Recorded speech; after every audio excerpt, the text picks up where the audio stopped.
천재소년으로 불리며 10살에 과학고에 입학한 백강현 군이 한 학기 만에 자퇴한다는 소식이 전해지면서 관심이 모아지고 있습니다. 이번 사례를 계기로 우리나라 영재교육 시스템을 재정비해야 한다는 지적이 나오기도 하는데요.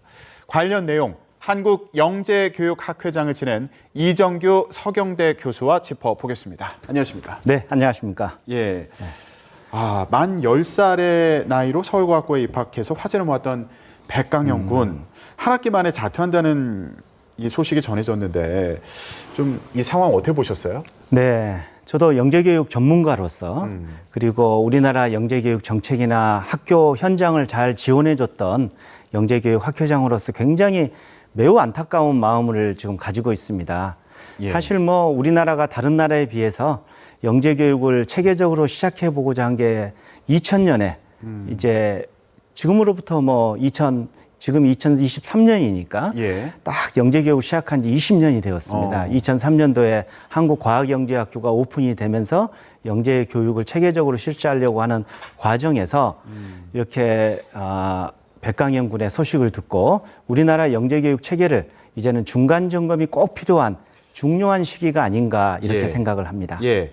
백강현 군이 유튜브를 하더라고요. 네. 거기에 이제 자퇴 소식을 전했는데 내용을 봤더니 거울 속에서 문제를 푸는 기계가 돼가는 저를 보게 됩니다. 오랫동안 손을 놓았던 작곡도 하고 싶고 보드게임도 만들고 싶어졌습니다. 창의적인 활동을 하고 싶었어요. 이런 얘기를 했더라고요. 그 한 학기 동안 백강현 군도 그렇고 부모님도 그렇고 참 많은 생각을 했겠다. 네. 이런 생각이 좀 들더라고요. 네, 백강현 본인뿐만 아니라 그 가족들도 고민이 굉장히 크리라고 생각을 하고 이렇게 자퇴를 결정하기까지 어려움이 많았을 거라고 생각을 합니다. 서울과학고가 이제 영재학교로 지정된 곳이기 때문에 아무래도 1학년 때는 수업을 해야 될 기초 과목들이 좀 많이 있습니다. 수학, 과학뿐만 아니라 우리가 다른 국어나 영어나 일반 과목들도 공부를 해야 되기 때문에 아무래도 초등학교 지금 생활 연령으로서는 초등학교 5학년 정도거든요. 11살이기 때문에 아무래도 1학년 1학기를 지내보면서 학업 진행하는데 학교가 다른 일반 과하고는 다르게 영재학교로서 체계적인 영재 교육에 체계화되어 있긴 하지만 아무래도 1학기를 지나면서 학업에 대한 부담이랄지 어려운 점이 있었습니다만은 제가 소식을 듣기로는 1학기 때 부회장을 할 정도로 쉽게 말해서 형 누나라고 같은 학년이지만은 5살 이상 차이가 나지 않습니까? 그러다 보니까 형 누나라고 하면서 아주 친하게 지내고 또 2학년 학생들이 과목별로 멘토를 하는 등 굉장히 다양하게 또 학교 안에서도 생활에 적응하려고 애를 많이 쓴 것 같습니다. 그럼에도 불구하고 여러 가지 보완할 그런 사안들이 있었을 것 같습니다. 여러 가지 어려움을 겪었다고 하니까요. 관련 내용 좀 짚어보겠습니다. 그 백강현 군 얘기를 보면서 영재의 기준도 좀 궁금하더라고요. 이게 어떤 기준을 갖고 있는 겁니까? 누가 영재예요? 그러니까 누구를 영재로 할 것인가에 대해서는 사실은 세계적으로 각 나라가 처하는 입장에 따라서 영재에 대한 정의와 개념이 다 다릅니다. 미국 내에서도 심지어 주마다 다른 경우가 있거든요. 그러나 대체적으로 우리가 이야기하고 있는 게 세계적으로 미국 영재교육학 체계장을 오랫동안 지니고 세계에서 많은 나라들이 도입을 하고 있는 영재의 기준이 일반적인 보통 지능 3가지를 들고 있습니다. 첫 번째가 우리 일반적인 어떤 높은 지능과 높은 창의성도 필요로 합니다. 이것은 어떻게 보면 뛰어난 지적인 능력이죠. 그러나 여기서만 갖고 있는 게 아니라 끝까지 문제를 해결할 수 있는 그런 과제 집착력, 이 3가지가 성공한 성인들을 대상으로 연구를 해보니까 3가지 특성을 공통적으로 갖고 있더라. 그래서 세계적인 영재교육 학자인 렌줄리도 이 3가지 특성을 통상 많은 나라들도 영재의 기준으로 삼고는 있습니다. 백강현 군 같은 경우에도 남달랐다고 하더라고요. 저희가 관련해서 영상을 좀 준비했는데 보고서 얘기해 보겠습니다. 보여주시죠.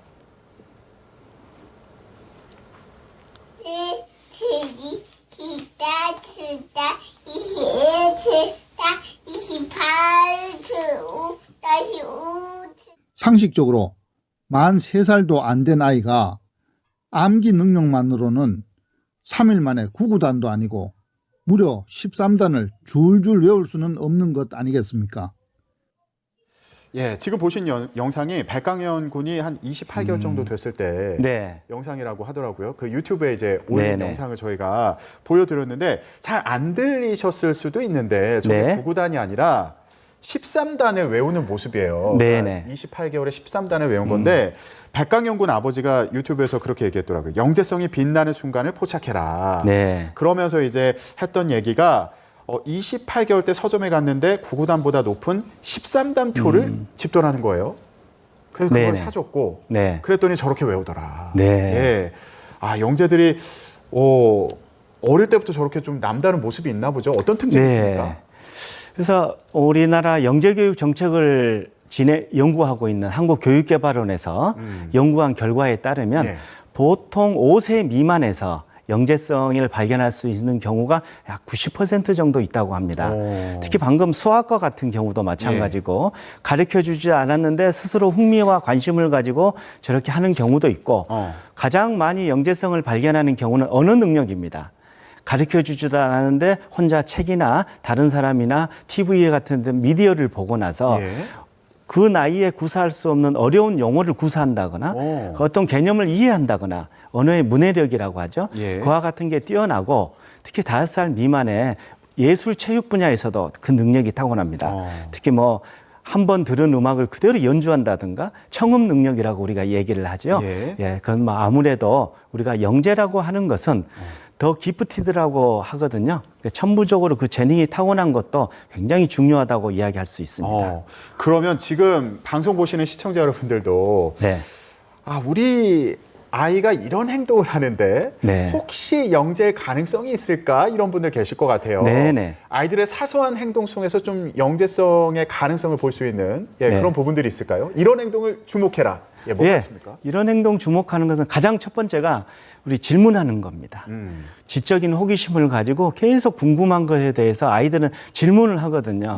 그 똑같은 질문을 계속 반복할 수도 있고 이때 어머니나 부모님들이나 선생님들이 지루해하지 않고 그 아이의 눈높이에 맞게 잘 설명을 해줘서 그 지적 호기심을 만족시켜 나가고 작은 성공 경험들을 쌓아 나가면서 아이들이 해당 어떤 관심 있는 분야, 뭐 언어든 수학이든 뭐 체육, 뭐 예술 분야든 그쪽 분야를 계속 관심 있게 또 애정을 가지고 호기심을 채워주는 과정 중에서 아이의 영재성을 발견할 수 있지 않을까 그렇게 생각을 합니다. 부모님들 귀찮아하시면 안 되겠어요. 아무래도 근데 오히려 좋은 거다. 귀찮아하는데 아이들이 뭐 질문을 계속 하는데 답변을 안 하거나 아빠한테 물어보라고 한다든가 엄마가 아빠한테 물어봐? 인터넷 찾아보라고 한다든가 라고 하는 것은 아이가 질문 궁금한 것도 물어보지만은 사실은 선생님이나 엄마랑 아빠에게 소통을 하고 싶은 거거든요. 궁금해하고 사랑받고 싶고 인정받고 싶어 하는 그런 아이들의 욕구가 있기 때문에 그것을 잘 충족해주는 지적인 호기심뿐만 아니라 그런 능력도 필요하다고 생각을 합니다. 알겠습니다. 자, 앞서서 저희가 그 백강현 군이 28개월 때 13단 외우는 모습을 봤는데 시간이 좀 지나서요. 백강현 군이 이런 얘기를 또 했더라고요. 좀 보여주시죠. 수학을 사랑하는 많은 학생들의 재능과 엄청난 노력을 인정해 주시고 존중해 달라는 점입니다. 저는 물론 그런 경지까지 도달하자면 한참 멀었지만 KMO나 IMO 수상 실적까지 숨겨야 하는 지금의 현실은 어린 제가 느끼기에도 안타까운 점입니다. 심지어는 돈으로 문제를 푸는 기계를 만든다느니 하는 모욕적인 말들까지 합니다. 그런 분위기가 개선될 때 우리나라에서 허준희 교수님 다음으로 또 한 명의 필드상 수상자가 배출될 것이라고 생각합니다. 백강현 군 모습은 정말 귀여운데 지금 저 얘기에서는 좀 여러 가지 고민이 보입니다. 수학에 대한 그 애정과 그리고 관심과 또 재능을 보이는 것 같은데 수학 천재들에 대해서 좀 냉소적인 반응도 있다 이런 얘기를 해서 네. 능력이나 재능을 더 발현할 수 있게 하기 위해서는 뭔가 특별한 환경이나 교육이 필요하겠다 이런 생각이 들었거든요. 네. 우리나라에서도 사실은 1980년대 뛰어난 영재로 발굴되었다가 뭐 정권이 바뀌고 이렇게 해서 발굴된 영재들이 제대로 교육을 못 받은 경우가 있었습니다. 예. 심지어는 세계 기네스북 1위 지능지수로 있던 아이도 그런 아이들의 약 한 140명의 정도 학생들이 뽑혔는데 예. 초등학교도 약 한 78%가 졸업을 못했습니다. 이런 문제점을 제기하기 위해서 우리나라도 이제 2000년도에 영재교육진흥법을 뒤늦게 만들어가지고 예. 이제 영재교육을 좀 시작하려고 하고 있는 상황이고요. 저와 같이 훌륭한 영재성을 타고난 아이들에게 예. 그 영재성이 갖고 있는 심리적인 특성과 그 아이들이 갖고 있는 교육적 요구에 맞게 예. 영재교육에서 충분히 그걸 제공해야 된다고 생각을 합니다. 미국의 영재교육법에서 조기에 영재성을 갖고 있는 아이들을 조기에 발견하고 교육하지 않으면 그 영재성은 조기에 사장되고 말기 때문에 예. 국가가 특별한 교육적 서비스를 해야 된다라고 영재교육법에 제1조에 되어 있거든요. 예. 그와 같은 것처럼 조기 발견, 조기 교육이 영재교육에서 중요합니다. 예. 그래서 백강현 군 같은 경우에도 영재고로 진학된 서울과학고를 다녔잖아요. 네. 근데 이제 자퇴 결정을 내리게 됐는데 그러다 보니까 이거 영재교육 체계에 좀 허점이 있는 거 아니냐 이런 네. 지적도 나오고 있어서요. 어떤 부분이 가장 큰 문제가 있다고 보십니까? 네, 아무래도 사회 정서적인 분야의 교육도 중요하게 생각을 합니다. 우리나라 어머님들 중에 혹시 잘못 이해하고 있는 부분 중에 하나가 예. 영재는 스스로 타고났기 때문에 혼자 스스로 똑똑하기 때문에 가만히 내두어도 잘 될 것이다. 알아서 라고 다 잘할 거다. 예. 또는 똑똑한 아이이기 때문에 뭐 저절로 잘 될 것이라고 하면 절대 아닙니다. 우리가 교육에서 이야기하듯이 유전이냐 환경이냐의 문제가 있지만 아무리 타고난 영재성이 있다 하더라도 예. 거기에 걸맞는 교육이 주어져야지 그의 영재성이 발현이 될 수 있는 거거든요. 그래서 저와 같이 수학적으로 또는 예. 음악적인 분야에서도 창의적인 능력이 뛰어난 지적인 능력이 뛰어난 백강현 학생에게 영재 교육에서도 꼭 필요한 것은 뛰어난 인지 능력에 맞게 예. 잘 이렇게 조화롭게 이루어질 수 있도록 사회 정서적인 또래 관계랄지 리더십이랄지 대인 관계랄지 어떤 학습 동기랄지 예. 이와 같은 분야의 지원도 교육도 필요하다고 생각을 합니다. 어떤 식으로 지원할지 그 부분에 대한 좀 고민이 클 것 같아요. 네. 근데 일단 백강현 군 같은 경우에는 이제 학교에 들어가고 나서 팀 과제에서 어려움을 겪어서 발표 방식을 바꿔달라고 요구를 했다고 하는데 네. 학교 측에서는 이제 어렵다는 입장을 밝혔다는 거잖아요. 네. 그러면 이게 나이 차이가 많이 나는데 그런 경우에 좀 맞는 어떤 대안이 필요했던 거 아닌가 이런 네. 아쉬움도 좀 들거든요. 어떤 방식이 좀 가능할까요? 예. 아무래도 지금까지 영재 학교 같은 경우에는 중학교 과정에 있는 학생들이 들어옵니다. 중학교 1학년 학생들이 한두 명 들어오고 2학년 학생 같은 경우 한 4-5명. 그리고 나머지는 120명 중에 중학교 3학년 학생들이 대부분을 차지하죠. 그러면 서울과학고 같은 경우에도 영재 학교로 지정은 되어 있지만 네. 그러니까 중학교 3학년까지 다 마치고 오는 학생들이 대부분인 거예요. 대부분입니다. 그러니까 아무래도 5살 이상 연령의 차이가 나죠. 특히 청소년기의 아동은 6개월 단위로 성장 속도가 좀 다릅니다. 예. 6개월 단위로 그만큼 이게 차이가 있기 때문에 아무래도 백강현 군과 같은 경우에도 학교에서 어떤 사회 정서적인 교육을 위해서 외부 전문가 팀도 만들고 거기에 대해서 심리 상담이랄지 학습 지도도 해주려고 많은 노력을 했고 또 보니까 아무래도 금전적인 또 어려움도 있을 수 있기 때문에 장학재단하고도 연결을 하려고 하고 장학금을 주어지는 외부 단체 예. 기관과 연결하려고 하는 등 많은 노력도 했습니다마는 아무래도 일반 학교보다는 적은 학생 수를 갖고 있는 영재 학교이긴 합니다마는 예. 또 프로젝트 수업을 하다 보니 아무래도 그런 어려움이 있는 게 아닌가 싶기도 하고요. 예. 교육부에서 정확한 조사가 이루어지고 있다고 하니 그 결과를 좀 지켜보면 될 것 같습니다. 저희가 백강현 군을 통해서 이제 영재학교에 가면 다 끝나는 줄 알았는데 거기에서도 또 적응이 필요하고 말씀하신 것처럼 인지 발달 속도에 맞춰서 정서적인 그런 발달도 함께 할 수 있는 그런 방안을 고민해야 된다는 걸 이제 알게 됐는데 네. 실제로 그 영재 교육에 발을 들였다가 중도 포기하는 학생들도 꾸준히 증가하는 추세라고 하더라고요. 네네. 어떤 부분을 보완해야 된다고 생각하십니까? 네. 우리가 이제 조금 생각하는 게 의대에 대한 진학 문제가 가장 큰 요인이 아닌가 싶습니다. 아, 영재학교에 들어갔는데 이제 의대로 진학하는 경우도 있고 의대로 진학하면은 불이익을 받으니까 중도에 포기하는 경우가 생긴다. 뭐 지난 정부에서 영재 학교 수준에서 방금 백강영 학생도 얘기했지만은 IMO를 할지 KMO 같은 경우는 세계적인 또 국내에서도 유명한 수학 올림피아드거든요.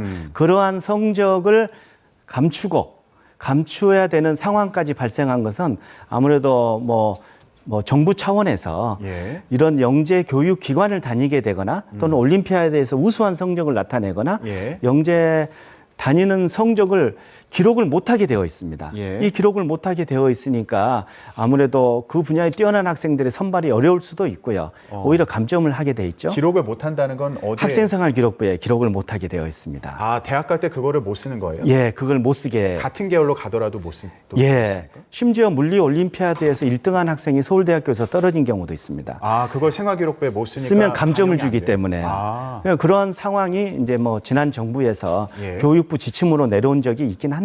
왜 그러냐면 또 영재학교 다니는 아이들에게 의대를 진학하게 된다면 졸업 유예를 시킨다든가 장학금을 회수한다든가 하는 그런 교육부의 지침이 있기 때문에 아무래도 그랬고 그때 뭐 상황은 과학고나 영재학교의 진학이 사교육을 조장하는 가장 주범이다라는 그런 또 여론의 분위기가 있었기 때문에 그런 지침을 만들었으라고 생각을 합니다만은 영재교육의 본질을 해치는 문제이기도 하고요. 사실은 국가에서 저렇게 전국에 8개의 영재학교와 27개의 과학고를 설정해서 지원을 하는 것은 국가가 특별한 예산을 들여서 지원하고 있거든요. 그와 같은 것은 우리나라가 앞으로 더욱 성장하기 위해서 수학과 과학 분야를 집중적으로 육성하기 위한 분야이기 때문에 아무래도 의대 진학에는 그와 같은 페널티를 주고 있지 않나 그렇게 생각을 하고 있습니다. 그 정서 발달도 함께 고려해야 된다는 얘기도 저희가 꾸준히 했는데 좀 구체성이 떨어지는 것 같아서요. 좀 아이디어가 있으신가요? 간단히 좀 짚어주신다면요. 네. 일반 학교하고는 다르게 영재학교에는 법에도 상담 교사 및 그 분야의 전문가를 구성하게 되어 있습니다. 이와 같이 예를 든다면 뭐 많은 영재학교도 실제로 시행을 하고 있습니다만은 학부모들의 요구도 전부 공부적인 측면만 갖고 요구하고 강조하다 보니까 다른 어떤 정서적인 활동이랄지 봉사활동이랄지 이런 거에 대해서는 좀 무관심하게 되는 그런 경우가 있기 때문에 이번을 계기로 사회 정서적인 교육 과정으로서의 비중도 높이는 것 개선안을 이번에 좀 찾아봐야 될 것 같습니다. 알겠습니다. 최근에 관심을 받고 있는 우리나라의 영재 교육과 관련해서 짚어봤습니다. 한국영재교육학회장을 지낸 이정규 서경대 교수와 함께 얘기 나눴습니다. 오늘 말씀 고맙습니다. 네, 감사합니다.